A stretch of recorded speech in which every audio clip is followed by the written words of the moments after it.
Assalamualaikum warahmatullahi wabarakatuh. Selamat datang kembali di channel Hikmah Misteri. Dan tentunya masih bersama saya, Mas Nara. Apa kabar kalian semua? Semoga selalu baik-baik saja, sehat badannya, dilimpahkan rezekinya, dan dihindarkan dari segala mara bahaya. Amin. Di kesempatan kali ini saya akan menceritakan sebuah cerita horor dengan judul Kitab Iblis, melanjutkan dari part kemarin. Oke, seperti biasa sebelum ke ceritanya, bagi kalian yang belum subscribe channel ini, silahkan bisa subscribe dulu dan aktifkan lonceng notifikasinya agar kalian tidak ketinggalan cerita dari channel Hikmah Misteri yang akan selalu menggetarkan hati kalian. Oke, terima kasih, and so get ready to be haunted. Untuk menghindari dari masalah, satu-satunya cara yang dia pilih adalah dengan meninggalkan korbannya di tempat itu. Sani tergeletak di sisi jalan, tubuhnya dalam posisi tertelungkup. Dia masih bernafas, namun tidak mampu untuk mengontrol anggota tubuhnya untuk bangun. Seluruh tulang belulangnya terasa remuk dan sakit, sedangkan matanya tidak bisa melihat apa-apa. Motor Sani kondisinya hancur dan rusak parah. Sebagian besar kaca tebengnya pecah, bahkan roda depannya sudah terlepas. Di saat bersamaan, di jalan yang gelap itu dari jauh terlihat dua cahaya lampu motor bergerak mendekati lokasi kecelakaan. Ada 4 orang pemuda sedang melintasi tempat itu. Keempat pemuda itu awalnya sama sekali tidak mengetahui jika di lokasi yang akan mereka lalui sudah terjadi kecelakaan. Selisih mereka dengan waktu kecelakaan memiliki jeda di atas 7 menit. Awalnya mereka tidak mengira melihat gesekan putih pada permukaan aspal yang dipenuhi oleh beling-beling kaca. Keempat orang itu mencurigai bahwa adanya kecelakaan. Apalagi di depan mereka terlihat motor tergeletak di tengah jalan. "Ada yang jatuh!" seru salah satu dari mereka melihat seorang wanita tergeletak di jalan. Keempat pemuda itu pun turun dari motor mereka melihat seorang wanita tergeletak di jalan. Keempat pemuda itu pun turun untuk menolong korban kecelakaan itu. "Orangnya sudah mati kah? Itu udah mati belum?" tanya salah seorang dari mereka. Kemudian salah satu dari mereka segera turun dari motornya untuk melihat dari dekat korban yang saat itu terlihat tergeletak di jalan. "Gak tahu, ayo cek bang." Lelaki yang bernama Saim mendekati Sani. Dia menyentuh pundak Sani. Akan tetapi belum juga mendapatkan jawaban seperti apa kondisi pastinya. Saim pun berusaha membalikkan kepala Sani untuk melihat wajahnya. Namun saat wajah Sani dibalik, ia justru melompat karena terkejut ketika melihat wajah Sani yang pucat pasi seperti orang mati. Akan tetapi matanya melotot berwarna hitam tanpa ada tanda putih walau 1 titik pun. Lelaki bernama Saim itu berteriak ketakutan. Kawannya yang tadi standby di motor segera menghidupkan starter dan pergi dari lokasi itu secepatnya. Keempatnya lari langsung tunggang langgang, menarik gas motornya dan pergi begitu saja. Sani merasakan seluruh tubuhnya sakit. Dia pun terbangun dan tidak ingat apa-apa lagi. Sebenarnya apa yang telah terjadi dengannya? Dia sama sekali tidak mendapati 1 luka goresan pun. Padahal saat bangun, dia sadar sedang mengalami kecelakaan hebat. Sani kala itu masih bisa melihat motornya hancur di tengah jalan.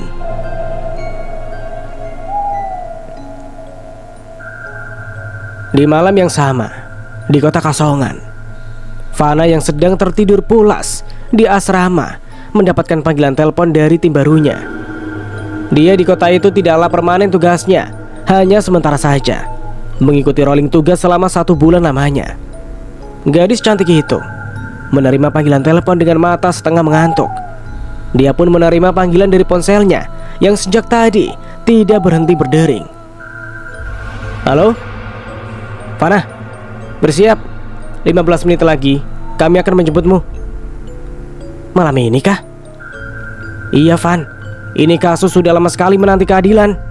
"Oke, baiklah, aku akan bersiap-siap," balas Fana dalam percakapannya di telepon. "Oke, kami OTW ke mes," sahut seseorang dalam teleponnya. Usai mematikan ponsel, Fana bergegas untuk ke kamar mandi untuk membasuh wajahnya.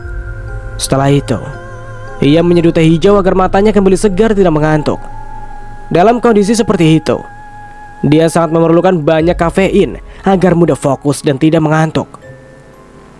Usai mengenakan pakaian dinasnya, Fana tidak lupa melapisi tubuhnya dengan jaket agar tetap terus merasa hangat, mengingat angin malam biasanya begitu rentan menyerang kesehatan tubuh. Mobil Inavis berwarna orange telah singgah di pinggir jalan. Fana yang sudah bersiap segera menuju keluar pagar. Di dalam mobil telah ada rekan-rekan barunya. "Hai," sapa Fana pada mereka yang saat itu ada di dalam mobil. Ada 6 orang yang berada di dalam mobil tersebut. Bagi Fana, ini adalah kasus pertamanya setelah beberapa hari berada di kota itu. Salah satu seorang rekannya memberikan kertas yang berisi informasi tentang kasus yang akan mereka periksa. "Kasus ini sebenarnya kasus lama. Hanya saja korbannya baru ditemukan hari ini." "Pelakunya?" tanya Fana. "Seorang wanita bernama Marna. Sudah menjadi buronan kepolisian sejak lama. Dia dikabarkan telah membunuh 9 orang laki-laki dengan cara memenggal kepalanya. Polisi baru saja menemui rumah wanita ini di desa atas. Seorang pemburu juga melaporkan kehilangan 2 rekannya setelah sehari bermalaman di rumah betang yang diduga rumah itu milik tersangka Marna. Jadi, tugas kita untuk menyelidiki kasus pembunuhan ini?" "Tidak, tim kita akan melakukan penyelidikan pada korbannya di lokasi. 9 orang korbannya sudah ditemukan, dikubur di halaman rumahnya. Jadi, tugas kita menyelidiki ke-9 korban wanita ini." "Hai Van," sebuah sapaan dari kursi depan. Sumber suaranya dari seorang wanita. Fana yang sebelumnya tidak pernah mendengar suara itu menyahuti sapaan tersebut. "Aku Lani. Kita belum pernah bertemu sebelumnya di kantor," sapa wanita itu, lalu menoleh ke belakang sembari mengulurkan tangannya mengajak bersalaman. "Aku Fana. Aku dengar di kotamu saat ini sedang marak kasus dari sisa anggota sekte." "Iya, hampir 1 bulan ini konsentrasi kami menguras soal kasus sekte ini," ucap Fana. Wanita yang tadinya duduk di depan meminta bertukar posisi dengan kawannya yang tadi memberikan kertas tugas pada Fana. Perempuan bernama Lani itu ingin duduk bersebelahan dengan Fana di jok tengah. "Aku benar-benar penasaran bagaimana asal muasal kasus ini mulai terungkap." Lani diam-diam merekam pembicaraannya dengan Fana. "Dari mana asal muasal kasus itu, Fana?" tanyanya. Fana yang sama sekali tidak tahu apa yang dimaksud perempuan bernama Lani itu menceritakan semuanya. Berawal dari penemuan rumah tua bekas anggota ex-sekte, di mana ia menemukan berbagai macam patung manekin yang berisi jasad manusia, serta penemuan sebuah kitab yang diduga itu adalah salinan dari kitab iblis Kodek Gigas. "Sekarang kitab-kitab itu disita siapa?" "Bukti-buktinya dibawa oleh komandan kami. Dia menyimpan semua barang bukti tersebut agar tidak ada yang tahu." "Berapa jumlah salinan kitab itu?" "Kurang lebih 18 kitab," jawab Fana yang mulai penasaran kenapa Lani begitu tertarik dengan kisah kasus sekte. "Wah, Van, aku itu suka sekali pada hal-hal yang berbau konspirasi. Aku berharap nantinya bakal menemukan kasus seperti itu juga. Kayaknya keren," canda Lani. Kedua orang itu mulai akrab dan lebih banyak berbincang sepanjang perjalanan mereka menuju desa atas. Perjalanan menuju ke desa atas dari kota Kasongan membutuhkan waktu sekitar 6 jam, menyeberangi 2 sungai, serta melewati jalanan berlumpur. Fana tertidur pulas dalam mobil, dan Lani diam-diam mencuri foto Fana serta mengirimnya ke seseorang bersamaan dengan file rekaman suara yang sebelumnya ia rekam. Suara deru mesin dari sebuah alat berat bertenaga diesel tunggal bergerak dengan rodanya yang berantai berjalan mendekati rumah yang telah dianggap sebagai rumah kutukan selama belasan tahun lamanya. Rumah besar bermaterikan kayu itu adalah rumah yang sangat dipercaya sebagai rumah pemuja iblis. Setelah belasan tahun pemilik terakhirnya meninggal dibunuh, rumah itu telah menjadi kutukan yang sangat menakutkan. Setiap orang yang mendekati atau berusaha memiliki rumah itu pasti akan mengalami masalah. Apa yang terjadi dengan rumah itu? Sebenarnya tidak lepas dari campur tangan kelompok sekte yang masih aktif dan terus menjaga lokasi tersebut untuk melindungi rumah itu agar tidak ditempati atau diambil orang lain. Kelompok sekte menyuruh salah satu anggotanya untuk memata-matai dengan menyuruh salah satu anggota wanita mereka untuk berpura-pura menjadi pedagang di tempat itu.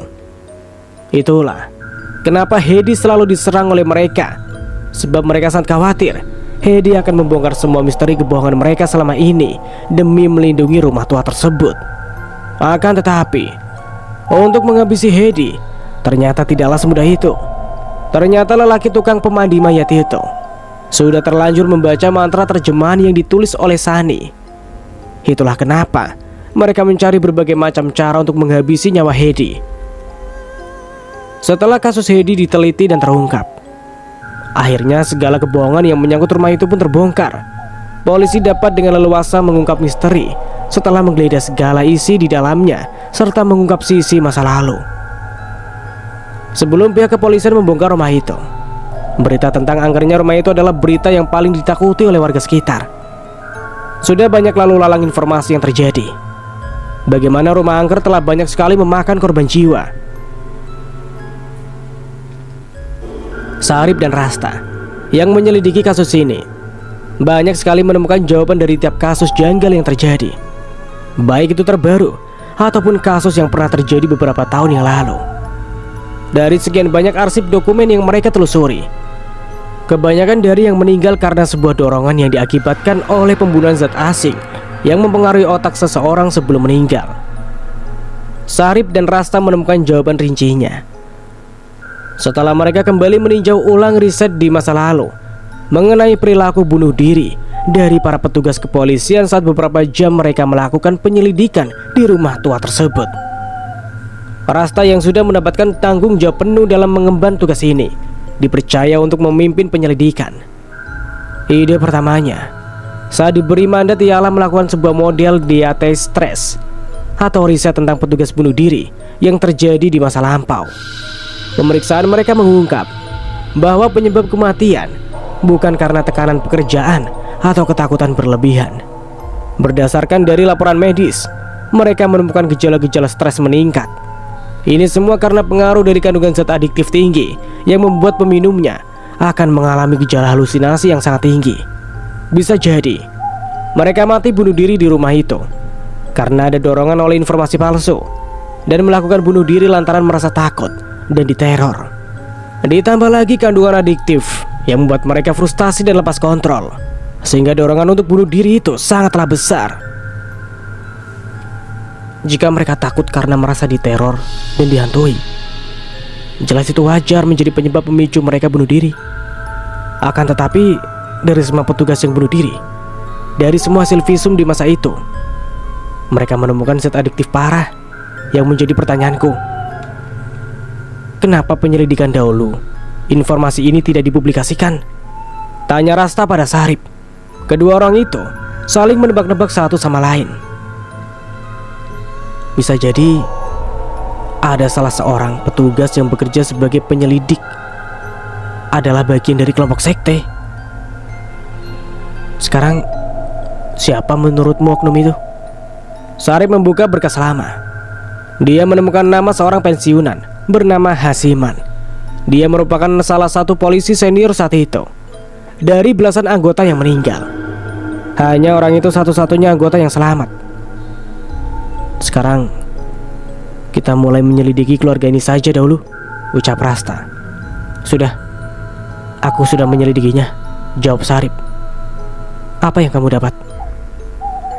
Dari semua yang aku selidiki, keluarga Hasiman pindah ke Kabupaten Katingan. Saat itu masih polsek. Di sana ia pensiun. Rasta mendengarkan segala informasi dari Sarip secara seksama. Meja kerja mereka berdua pagi itu sudah dipenuhi dengan berbagai file-file lama yang berisi segala informasi pada kasus masa lampau. Menurutmu, apakah ada oknum dari anggota kita yang terlibat dengan sekte? Sarip menggeleng. Sulit untuk dicari, ibarat mencari jarum dalam tumpukan jerami. Rasta tertawa. Bahasamu sudah seperti detektif. Kita kan detektif. Hanya saja bahasa Indonesianya jadi penyidik. Sarip membalas dengan tertawa. Punya ide untuk memancing anggota mereka keluar? Gampang. Caranya seperti kamu tadi. Ibarat mencari jarum dalam tumpukan jerami. Maka gunakan magnet untuk mencarinya. Sarip tertawa mengakak. Ayolah, sekarang tugas kita tinggal cari magnetnya. Caranya pakai magnet apa? Gunakan saja Mr. Galim sebagai magnetnya. Pasti semuanya beres. Kedua orang sahabat itu tertawa terbahak-bahak. Walaupun sebenarnya mereka dikejar deadline, akan tetapi mereka tetap berusaha menanggapi dengan santai sebelum dibawa ke jenjang yang lebih tinggi, yaitu ke Kapolda. Sekarang laporkan ini pada komandan. Nanti beliau yang akan menyelesaikannya. Siap. Aku akan menjemput komandan di ruangannya. Sarip keluar ruangan, mendatangi ruang sang komandan. Tok tok tok tok. Ketukan 3 kali itu adalah sinyal wajib pada seluruh anggota yang akan masuk ke dalam ruangan atasannya. Masuk. Pak Kindan, bagi, jawab komandannya. Saat itu sedang mempelajari kasus di tangannya. Dan ada kemajuan soal kasus sekte? Hah? Wajah komandan tampak sumringah. Kasus ini semua mengarah pada kejadian kasus bunuh diri di masa lampau. Dan di mana sekarang semua berkasnya? Semuanya ada di ruangan kami. Dan komandannya berdiri dari tempat duduk, bersiap untuk menuju dengan rapat Sarip dan Rasta. Sesampainya di ruangan, komandannya langsung duduk untuk mendengarkan segala temuan mereka. Rasta memberikan semua bukti tugas hasil kerja keras mereka berdua selama ini beberapa hari. Komandan yang menerima langsung membaca segala hasil laporan pekerjaan Sarip dengan Rasta. Informasi itu sungguh benar-benar berharga, karena nantinya akan mempengaruhi prestasinya, mengingat kasus sekte cukup menyita perhatian publik belakangan ini. Komandan keduanya dibuat terperangah, mengingat kejadian ini cukup menyita perhatian publik pada masa itu.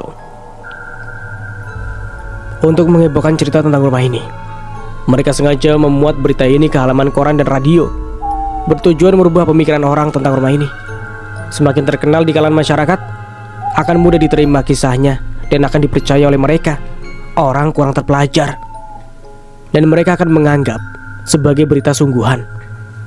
Apalagi selama ini masyarakat sangat mempercayai sebagai cerita asli tanpa dibantah lagi. Pada masa itu, koran dan radio adalah media yang paling digemari dan paling dipercaya masyarakat pada masanya.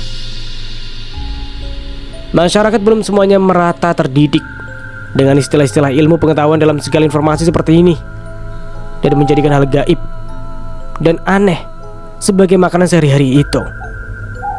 Semua dapat dilihat pada aktivitas masyarakat masa lampau yang begitu sangat menyukai film yang berbau horor daripada menonton film-film berbau ilmiah. Jika di tahun 2021 sampai 2022, kegemaran masyarakat terhadap film horor sebandingan antara 50-50, maka di masa lampau perbedaan kesukaan masyarakat berbalik tajam antara 80 sampai 20. Sehingga hal-hal yang berbau mistik sangatlah amat dipercayai, sebab bawah sadar mereka telah diisi bahwa kisah horor dan mistis benar adanya.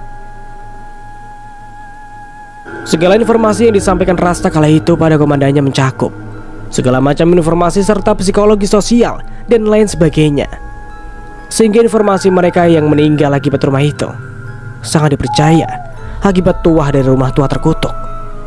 Adapun korban lainnya, itu cuma menjadi terjadi karena kebetulan semata. Kalau mereka tewas itu bukan karena rumah tersebut, melainkan sebuah informasi yang tertanam dalam kepala warga sekitar yang mengaitkannya pada rumah angker yang mulai akan digusur serta dirobohkan. Rumah itu sangat dijaga oleh anggota sekte karena rumah tersebut banyak menyimpan semua informasi tentang aktivitas sekte. Bahkan salinan kitab kode Gigas yang dianggap kitab suci mereka juga disembunyikan pada tempat itu juga. Sehingga rumah itu secara resmi harus mereka lindungi, namun dengan cara alami dan tidak boleh mencolok. Lalu, apa rencana kalian setelah ini? Tanya komandannya. Sebenarnya banyak dan hanya saja kami masih kekurangan tim. Ambil saja tim mana yang kalian inginkan, biar bisa masuk ke dalam tim kalian. Nanti aku yang atur posisi mereka, balas komandannya. Kami sebenarnya menginginkan Fana untuk tetap bersama kami, sebab dia salah satu yang paling pintar di antara kami, saut Rasta, penuh harap agar komandannya mau mengabulkan permintaan dirinya dan Sarip. Untuk Fana, tunggulah, aku akan mempertimbangkannya. Kematian Sarip menjadi berita yang mengejutkan bagi rekan-rekan sesama penyidik. Mereka semua saat itu lebih banyak diam, terutama Rasta yang merasa sangat terpukul atas berita itu. Satu-satunya sahabat Sarip yang tidak tahu berita kematiannya hanyalah Fana. Kedua orang itu sangat begitu akrab. Fana kala itu masih berada di desa atas bersama rekan-rekannya di Kasongan. Dia sedang melakukan penyelidikan atas penemuan kuburan 9 orang tanpa kepala. Telepon berdering di kantong baju Rasta. Dia mengangkat nomor tersebut. Halo? Bagaimana kejadian kecelakaannya? Suara seorang laki-laki terdengar bertanya penuh selidik. Rasta yang tahu bahwa lelaki itu adalah abang tertua Sarip menceritakan semua kronologi kematian Sarip. Bagaimana untuk jenazahnya? Besok tim dari kepolisian akan berangkat ke Jogja untuk mengantar almarhum. Apakah kami perlu ke sana? Jika tidak ada halangan, tidak masalah. Bisakah kami sekeluarga menunggu di sini saja sampai jenazah Sarip datang? Tidak apa-apa, Bang. Saya akan menyertai kepergian Sarip. Adik, teman tugas Sarip. Iya, kebetulan kami satu tim. Terima kasih, Dek. Kami di sini menunggu kedatangan adik kami, ucap Abang Sarip. Suaranya nampak terdengar berat dan sakit. Apalagi kondisi orang tua Sarip yang saat ini paling menderita atas kehilangan anak bungsunya. Telepon dimatikan. Usai mendapat mandat dari keluarga dan kesatuannya, Rasta akan berangkat menuju kota Palangkaraya, menuju bandara untuk mengantar jenazah langsung ke Bandara Adi Sucipto, Yogyakarta. Sani yang mengalami kerusakan pada motornya berencana pulang kerja menggunakan ojek online. Awalnya dia hendak pulang ke rumah, namun dia dibatalkan karena akan mendapatkan permintaan secara mendadak oleh pihak rumah sakit bahwa ada jenazah seorang polisi yang akan diantarkan ke rumah sakit untuk dimandikan sebelum jenazahnya dibawa ke Yogyakarta. Sebentar lagi kamar mayat akan kedatangan jenazah yang akan dimandikan. Sani, kamu stay dulu ya, pinta Risma. Beliau adalah seorang perawat senior di rumah sakit. Risma juga salah satu perawat yang dibawa oleh Dokter Randa saat melakukan otopsi massal saat kecelakaan pesawat terbang di kota Kuala Pembuang. Roda kereta bergerak. Sesekali terjadi getaran ketika melampaui pembatas keramik. Di atasnya terbaring jenazah Sarip. Di belakang kereta, Rasta membunuti jenazah kawannya. Dari wajah Rasta nampak kekesalan serta kesedihan yang dalam. Sani sudah standby di dalam ruangan pemandi jenazah. Dia mengenakan pakaian pelindung lengkap serta menggunakan masker khusus agar tidak tercium bau daging orang mati. Ini sebaiknya dibersihkan tetap di kereta saja, ucap Rasta saat jenazah Sarip sudah masuk ke dalam ruangan pemandian. Sani memperhatikan Rasta. Mata lelaki itu terlihat memerah. Sesekali kadang Sani melirik pada Rasta. Di antara keduanya tidak saling mengenal. Sani melihatkan jenazah yang berlumuran darah, bertanya kepada Rasta, "Anda yakin ingin menyaksikan ini?" Rasta yang terlihat sedih mengangguk. "Aku sudah terbiasa melihat jenazah. Oke, jika Anda ingin menyaksikannya, tidak masalah." Sani langsung membuka penutup kain. Seketika, terlihat jenazah Sarip sudah tidak lagi berbentuk. Dari jenazah tercium bau amis. Amis darah yang bercampur pecahan otak. Rasta yang sempat melihat jasad kawannya langsung membuang muka. Dia tidak kuasa menyaksikan kondisi Sarip. Sani menyusun beberapa kepingan daging yang tidak beraturan. Dia hanya membersihkan bagian tertentu saja pada tubuh Sarip. Usai memastikan bagian kuku tangan dan kuku kaki bersih, Dia pun mulai merobek kain yang rusak serta menggantinya dengan kain kafan. Sambil bekerja, sesekali Sani melirik pada Rasta. Dia menyaksikan lelaki itu masih tetap bertahan dalam ruangan, walaupun sebenarnya ia sama sekali tidak kuasa melihat kondisi kawannya. Lebih dari 15 menit lamanya, pekerjaan Sani sudah selesai. Dia bekerja dengan sangat profesional. Meski ini kali pertamanya terlihat kondisi jenazah yang tidak berbentuk. "Saya sudah menyiapkan semuanya. Anda sudah bisa memanggil keluarganya untuk menjemput," ucap Sani pada Rasta. "Dia tidak memiliki saudara di kota ini," jawab Rasta. Rasta yang menunggu jenazah kawannya memanggil perawat untuk datang.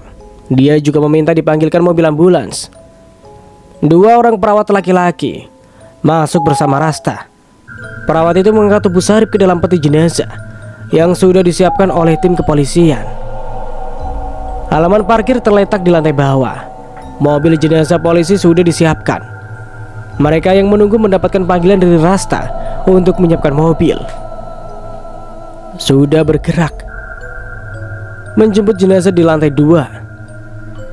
Kebetulan rumah sakit Dr. Murjani memiliki 4 lantai, dan untuk akses roda 4 bisa berjalan di lantai 2. Sebab di lantai tersebut ada ruangan ICU dan UGD.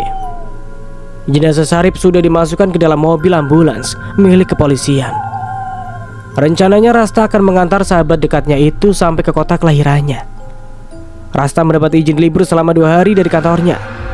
Setelah itu, ia akan kembali lagi. Fana, yang sudah diberitahu mengenai kabar meninggalnya Sarip, belum juga memberikan respon. Rasta memeriksa pesan dalam aplikasi WA. Pesan yang dia kirim pada Fana belum juga terkirim, masih centang 1. Rasta malam itu juga akan langsung melanjutkan perjalanannya ke kota Palangkaraya dan terbang menuju Bandara Adi Sucipto, Yogyakarta. Hari sudah petang. Sani sudah berada di rumah. Rasa gerah tiba-tiba saja menyerang seluruh anggota tubuhnya. Saat itu tanda-tanda bintik hitam mulai bermunculan di permukaan kulit. Apa yang terjadi pada bintik itu sebenarnya adalah sinyal bahwa penyakitnya akan kembali kambuh.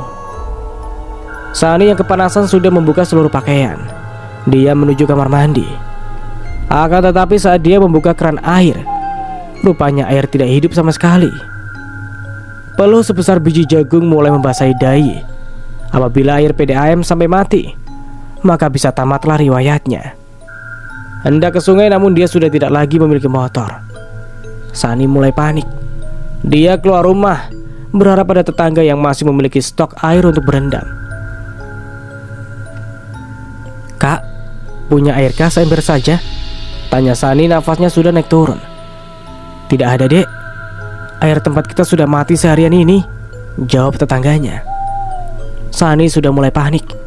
Dia berlari lagi mengetuk rumah tetangganya yang lain, berharap ada air yang bisa diminta, walau hanya seember saja. Akan tetapi semuanya selalu menjawab sama, bahwa air di tempat mereka juga sudah habis. Azan maghrib sudah berkumandang. Sani masih berlari di luar rumah untuk mencari air. Dia memeriksa parit-parit kecil, berharap menemukan air. Bila sudah sampai puncaknya, rasa panas itu benar tidak tertahankan lagi. Dia mengabaikan rasa malunya hanya demi mencari air. Sani hanya mengenakan celana pendek dan berbaju kaos tipis. Dia berlari ke sana kemari tanpa alas kaki. Rambutnya terurai tanpa terikat. Masa kecil Sani. Sani kehilangan ibunya sejak usianya masih 6 tahun. Pada hari kehilangan sang ibu, dia dan adiknya sedang bermain pasir di halaman depan rumah. "Sayang, temani adikmu dulu ya, Nak. Ibu mau masak dulu di dapur," ucap ibunya, membiarkan mereka berdua bermain pasir. Sani kecil mengangguk tanda setuju, menyanggupi untuk menjaga adiknya. Dia sangat menyukai bermain di pasir. Sani kecil memiliki adik perempuan yang masih berusia 4 tahun. Mereka berdua hanya 2 saudara saja. Di saat 2 saudara itu sedang asik bermain, ada 3 orang laki-laki datang mencari ayahnya. "Ayah lagi kerja," saut Sani, tidak menolehkan wajahnya sama sekali pada lelaki yang datang. Ketiga orang laki-laki datang menggunakan 2 unit sepeda motor dan diparkir di luar pagar rumah. Siang itu, cuaca cukup terik.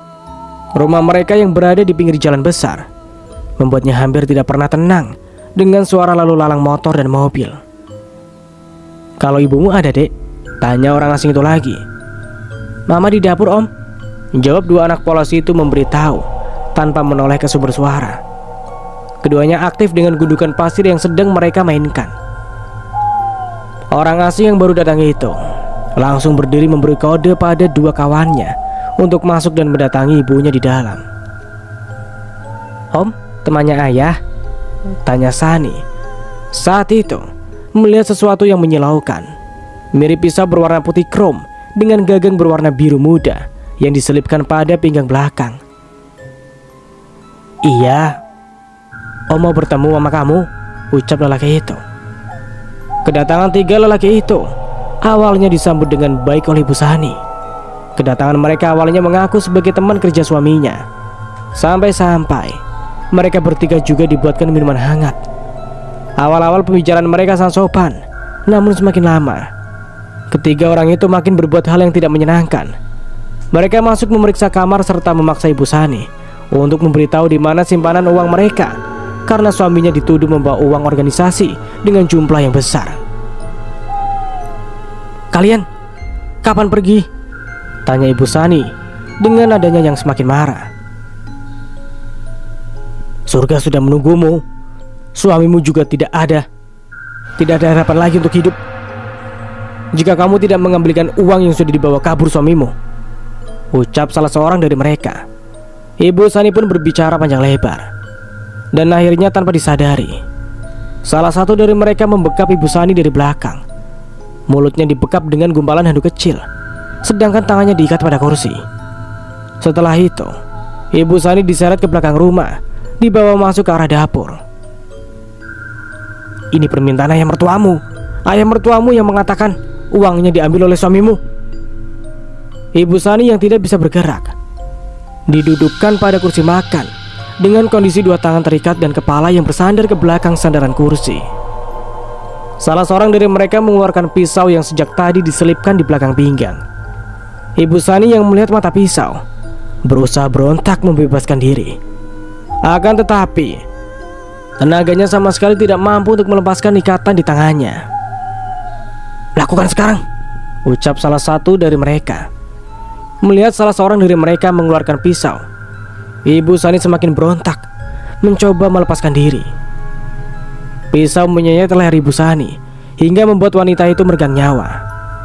3 orang yang selesai mengeksekusi wanita itu memperhatikan dahulu reaksi korbannya. Mereka mengiris lidah Ibu Sani. Setelah itu, mereka pun membawa pergi lidah tersebut sebagai hadiah pada pemimpin mereka atas pengkhianatan yang dilakukan oleh ayah Sani pada kelompok sekte. Mereka lalu pergi meninggalkan rumah tersebut dengan tergesa-gesa. Sani dan adiknya Melana yang asik bermain di luar rumah sama sekali tidak menyadari bahwa ibu mereka telah tiada. Bahkan Melana saat itu dengan jelas melihat salah satu dari mereka, tangannya terlihat hitam kental. Setelah berjam-jam lamanya, Melana mulai merasa haus dan meminta bantu kakaknya untuk mengambilkan air. "Kak, minum." "Datang ke mama, minta bantu ambilkan minum," minta Sani pada adiknya. Gadis kecil berusia 4 tahun itu berlari kecil menuju dapur. Akan tetapi saat melewati dapur, ia melihat ibunya duduk dengan kondisi tangan terikat dengan kepala yang menunduk. Darah berceceran di lantai. Melana sama sekali tidak memperdulikannya. Dia beranggapan jika sang ibu sedang tertidur di kursi. "Mama, minum," pinta Melana. Anak itu masih tidak menyadari bahwa ibunya telah tiada. Dia menggerak-gerakkan tubuh ibunya, bahkan melepas salah satu ikatan yang mengikat tangan sang ibu. Akan tetapi gadis kecil itu belum juga menyadari apa yang terjadi dengan ibunya. Secara fisik Melana dan Sani adalah gadis sempurna dan sehat, namun mereka memiliki sebuah penyakit unik yang disebut buta warna parsial. Mereka bisa melihat warna secara umum, tapi tidak bisa melihat warna merah. jika melihat warna merah yang terlihat hanyalah warna hitam. Inilah salah satu sebab yang membuat Sani tidak pernah ketakutan saat melihat kondisi jenazah walaupun rusak sekalipun. Penyakit yang mereka berdua alami adalah penyakit turunan yang diwariskan oleh ibunya. "Mah, haus," seru Melana, menarik lengan ibunya yang terikat. Dia meminta air putih, tapi ibunya sama sekali tidak bergerak untuk merespon. Dan karena sang ibu tidak jua mengambilkan air untuknya, Melana menarik kursi. Dia mengambil sendiri air minum dengan cara menaiki kursi. Usai mendapatkan air, Melana kembali bermain di luar bersama Sani, membuat rumah-rumahan serta jalan-jalan mobil. Kedua adik kakak nampak sangat akur sebab jarang-jarang mereka diberi kesempatan bermain pasir. Saat jam istirahat kerja, seperti biasa, ayah Sani makan siang di rumah. Lelaki itu mendapati kedua anaknya sedang bermain pasir. "Mana mama sayang?" "Di dapur ya, Bobo," sahut Melana. Sani masih sibuk dengan mainannya.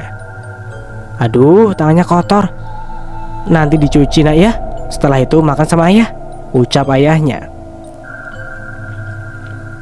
Lelaki itu masuk ke dalam rumah memanggil-manggil istrinya. Saat ia masuk, lelaki ini mendapati jejak darah pada lantai. Jejak ini menyerupai telapak kaki Melana. Karena penasaran, ayah Sani keluar lagi. Ia memeriksa kaki anaknya. Awalnya ayahnya khawatir, mengira kaki Melana tertusuk paku, sebab anak wanitanya ini selain menderita buta warna parsial, dia juga menderita penyakit Cipa, yaitu penyakit di mana gadis kecil tidak bisa merasakan rasa sakit sama sekali walaupun tubuhnya terluka dan berdarah. "Melana, kamu terluka nak?"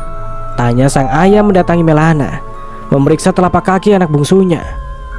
Ia membuka telapak kaki anaknya. Ternyata Melana tidak ada luka sama sekali. Lalu dia pun menyuruh Sani menunjukkan telapak kaki. Sani juga tidak terluka. Sembari melepas tasnya, ayah Sani mendatangi dapur. Mulai berpikiran hal buruk mungkin sudah terjadi pada istrinya. Di atas kursi makan, di ruang yang berdekatan dengan dapur, ayah Sani berteriak. Dia melihat istrinya duduk terikat dengan leher yang berdarah. "Nak, ibu kalian, kenapa kalian tidak bilang ayah?" Ayah mereka menangis, bersuara dengan menjerit, memeluk tubuh istrinya dengan bersujud di lantai dan menangis sejadi-jadinya. Mendengar suara ayahnya berteriak, Sani berlari masuk ke ruang makan. Dia melihat jasad ibunya terduduk dengan tangan terikat dan leher yang berwarna hitam. Setelah melihat kejadian itu, lebih dari 1 tahun lamanya Sani tidak berbicara sepatah kata pun. Dia benar-benar syok berat dan mengalami trauma mendalam.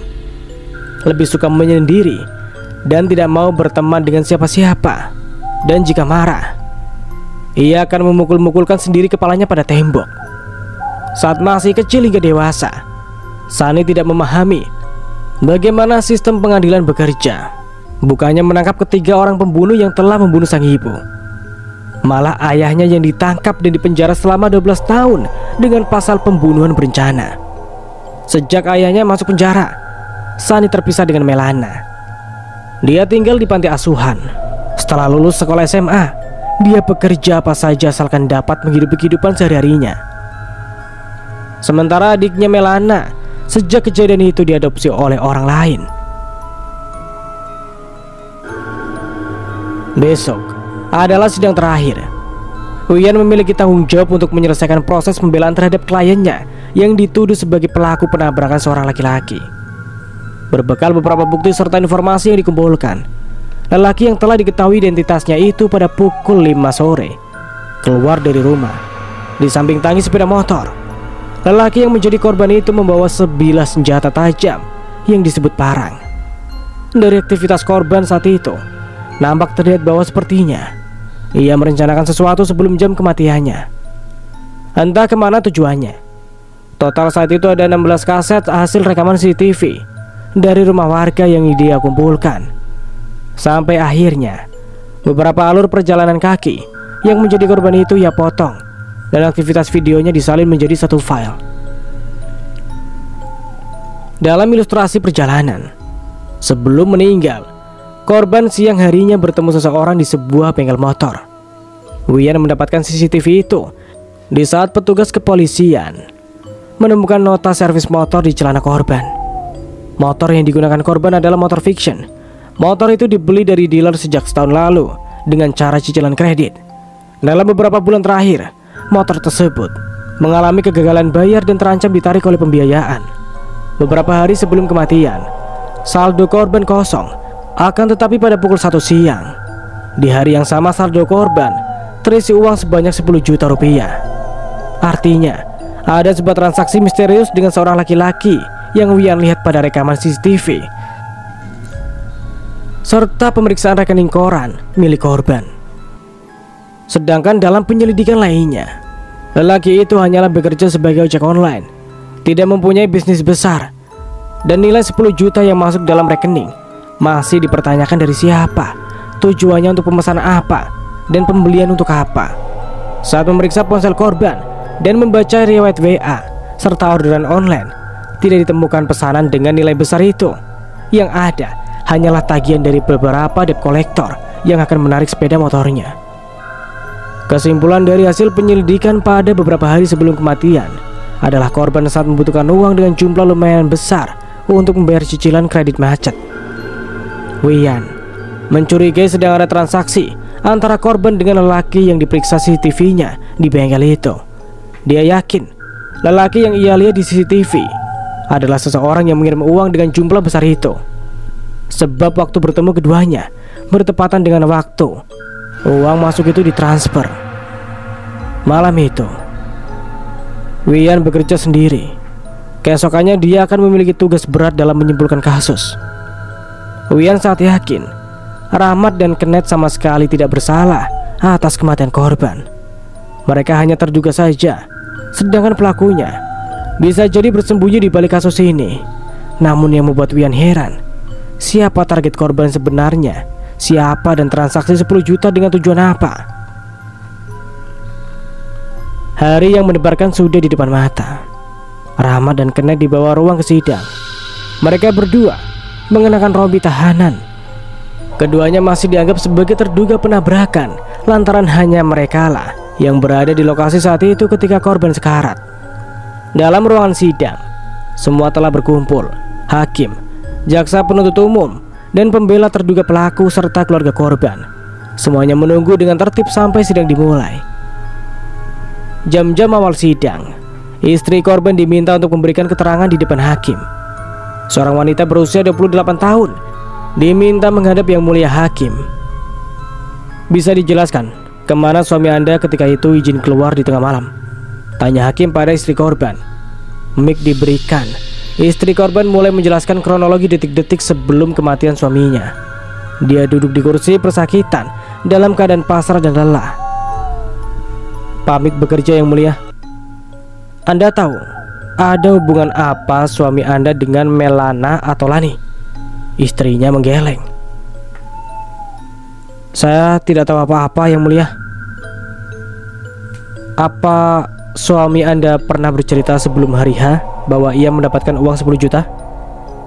Tidak ada yang mulia, jawab istri korban lagi.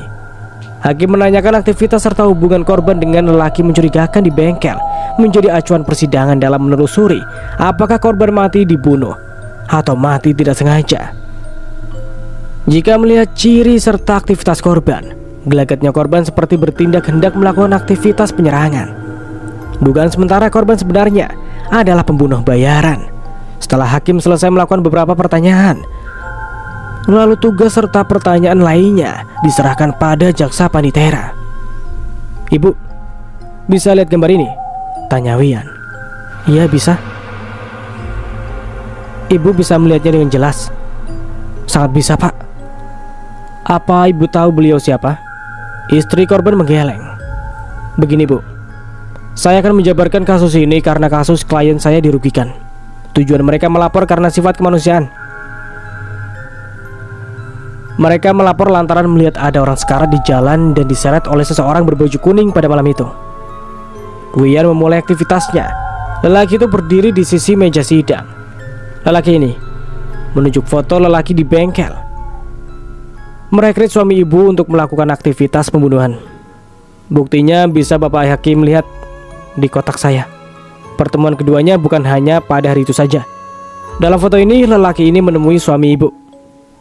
Mereka berbincang, dan setelahnya dalam pengecekan WA, suami ibu memberi isyarat bahwa ia bersedia menerima tawaran pekerjaan. Lalu dibalas oleh lelaki ini.